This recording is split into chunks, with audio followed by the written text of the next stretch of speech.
Bonjour à toutes et à tous, bienvenue pour les énergies sentimentales de ce mois de novembre. On va aller regarder donc pour chaque signe astrologique les énergies qui peuvent se présenter dans un tirage relationnel. Donc relationnel, ça va sous-entendre qu'il y a quelqu'un dans votre tête, dans votre cœur, dans votre vie. À vous de remettre tout ça un petit peu en place. On va voir un petit peu vous, vos énergies, les énergies de l'autre, ce que vous attendez, ce que l'autre va vous proposer. Bien sûr, ça reste une approche générale, donc il est évident que ce tirage ne pourra pas parler à tous. Donc prenez uniquement si ça fait écho pour vous. Allez jeter un œil à la vidéo de votre ascendant, de votre signe lunaire. Ça peut vous permettre d'avoir un éclairage un petit peu différent et puis de faire un petit peu votre propre météo, je dirais, avec tout ça. Bien sûr, gardez toujours le recul nécessaire. Si ça ne vous parle pas, vous laissez de côté. Et puis, si vous avez envie qu'on développe ensemble dans une guidance personnalisée, vous avez mon mail qui apparaît en bas de cette vidéo, lililataro@yahoo.com. Je fais toujours une approche préalable avant la première consultation pour voir si je capte bien vos énergies. Donc dans votre mail, ne me donnez pas trop d'éléments, juste prénom, date de naissance des personnes concernées et le domaine. C'est pro, c'est professionnel, c'est sentimental, c'est financier. Voilà, posez pas de questions parce que des fois dans vos questions, il y a déjà des éléments sur la situation, je vais y arriver, actuelle. Donc voilà, restez le plus large possible. Le but, c'est de partir d'une page blanche. Donc ne me donnez pas d'éléments dans votre mail plus nombreux que ceux que je viens d'énumérer. Et puis après, bien sûr, je reviens vers vous pour vous expliquer comment je fonctionne. Alors pour ce tirage, on utilise le Tatou Tarot pour effectuer ce tirage sentimental du mois de novembre. Allez, c'est parti, on se retrouve pour le tirage.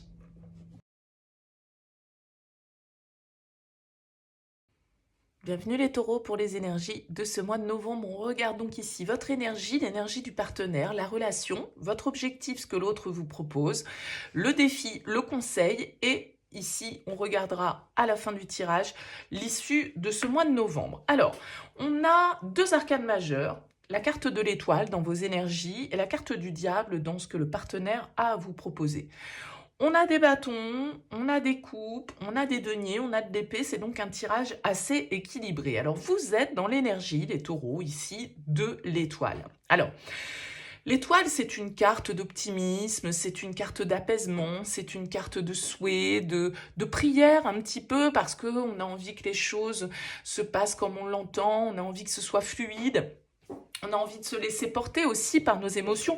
Moi, je vais dire, quand je vois le tirage, j'ai l'impression qu'ici, vous fondez beaucoup d'espoir dans une relation.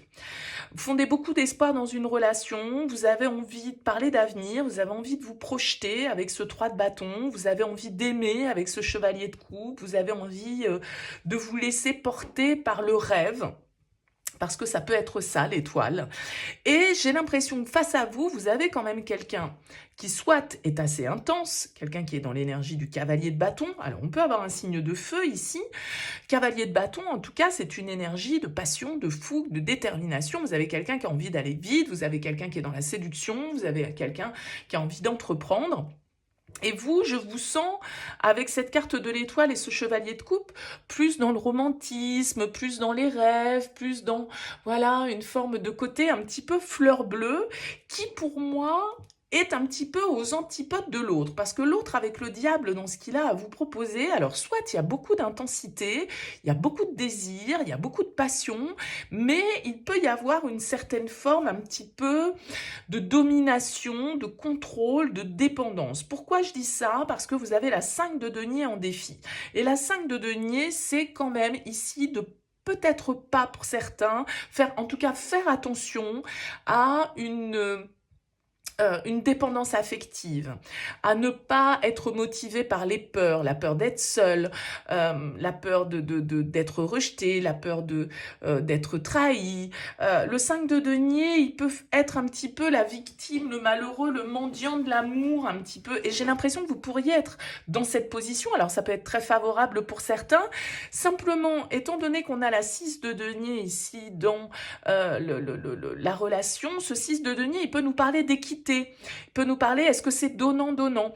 Alors, soit vous avez quelqu'un face à vous d'hyper passionné, d'hyper intense et qui a envie de folie, avec cette carte du diable, qui a envie de brûler la chandelle par les deux bouts et puis de consommer et d'être un petit peu peut-être dans l'excès, ce qui peut ne pas être négatif, mais il y a quand même ce côté qui pourrait être un petit peu toxique, pas forcément parce que l'autre est toxique, mais parce que on se prend à rêver et à croire, alors que avec les bâtons et avec un chevalier de bâton, on ne nous parle pas forcément de constance, c'est-à-dire que le chevalier de bâton, il est fougueux, mais il n'est pas celui sur lequel on peut compter. Il peut partir au triple galop et tout compte fait très vite s'essouffler et ne pas tenir en fait jusqu'au bout. Donc pour moi, il y a une petite vigilance quand même. Bien sûr, je pourrais avoir une lecture un peu bisounours, mais bon, voilà, je peux pas non plus forcément aller que dans cette direction-là. D'autant plus que avec un roi d'épée, j'ai l'impression qu'on vous invite à une certaine forme de clarté d'esprit, à une certaine forme de neutralité, à ne pas vous laisser complètement non plus emporter par votre côté fleur bleue et peut-être un peu rêveur ou naïf pour certains d'entre vous. Le roi d'épée nous invite à la réflexion, nous invite à l'analyse, à la logique, à la vérité, au sérieux en fait d'un certain côté avec ce roi d'épée. Donc vous, avec la 3 de bâton en objectif, j'ai l'impression que bah voilà, vous êtes en train de vous projeter dans l'avenir, de nourrir des rêves, de nourrir des sentiments pour une personne avec laquelle vous êtes en train d'échanger. Moi, je dirais simplement attention à ne pas être face à quelqu'un qui ne recherche que l'intensité et peut-être voilà une relation rapide, facile, physique, sexuelle, etc. Une liaison, quoi, tout compte fait avec ce diable, alors que vous êtes en train de vous projeter dans le truc hyper romantico, et du coup, voilà, attention à pas tout de suite vous accrocher ou tout de suite être dans la dépendance, dans l'attente que l'autre se manifeste, etc., etc. Le roi d'épée en conseil nous invite quand même à un certain sang-froid, à une certaine, comme je le disais, un certain sérieux. Voilà, il faut de l'analyse, il ne faut pas non plus se laisser complètement embarqué par le cœur. Alors, souvent, effectivement, on nous dit c'est le choix du cœur qui importe, mais attention aussi à la rêverie pour moi, où voilà, il y a un truc un petit peu comme ça dans votre tirage. Bon, on sort de ce mois avec un as d'épée. Bon, il y a une clarification. Avec l'as d'épée, il y a une vérité. Il y a une communication peut-être importante sur cette fin novembre. En tout cas, j'ai l'impression qu'on va avoir effectivement l'esprit assez clair sur cette fin novembre, sur la suite des événements et la suite de cette relation. D'accord? On a peut-être ici l'influence d'un signe d'air, hein, Balance, Verseau, pourquoi pas avec l'étoile, ou encore Gémeaux. Mais l'as d'épée, il nous parle en tout cas de solutions que l'on trouve, de vérité que l'on comprend ou qui nous est transmis, d'un message qui nous éclaire, d'une certaine forme de lucidité ici qui s'empare de nous. Donc c'est ce que vous invite à avoir ce roi d'épée, c'est-à-dire une forme de lucidité et de clarté, de vérité par rapport à cette histoire, peut-être par rapport à ce que l'on est prêt à donner. Est-ce que on est tout compte fait dans les mêmes perspectives? Est-ce que tout ça est-ce que notre relation est équitable? Il se peut ici qu'on soit sur une histoire qui est quand même assez récente, hein. Je parle pas des couples qui sont ensemble, je pense, depuis 15 ans ou je ne sais quoi. Vous voyez, j'ai l'impression que c'est plus une connexion assez récente, où il y a de l'intensité, où vous sentez que l'autre, il peut être à fond, mais voilà, attention à la constance, ne nous emballons pas, peut-être gardons la tête froide, voilà, c'est ça, exactement. Gardez la tête froide sur ce mois de novembre, les taureaux. Ça ne veut pas dire qu'il n'y a pas de belles choses à vivre dans cette histoire, ça veut dire simplement que, voilà, il faut mettre un petit peu de glace sur ce feu ici qui crépite face à vous, donc ça peut être un petit peu difficile parce que on veut pas rejeter l'autre, on voudrait pas que l'autre croit que on n'est pas attentif à ses besoins, à son intensité et qu'on reçoit pas les choses, parce que je pense qu'avec ce chevalier de coupe, il y a le début d'une romance, il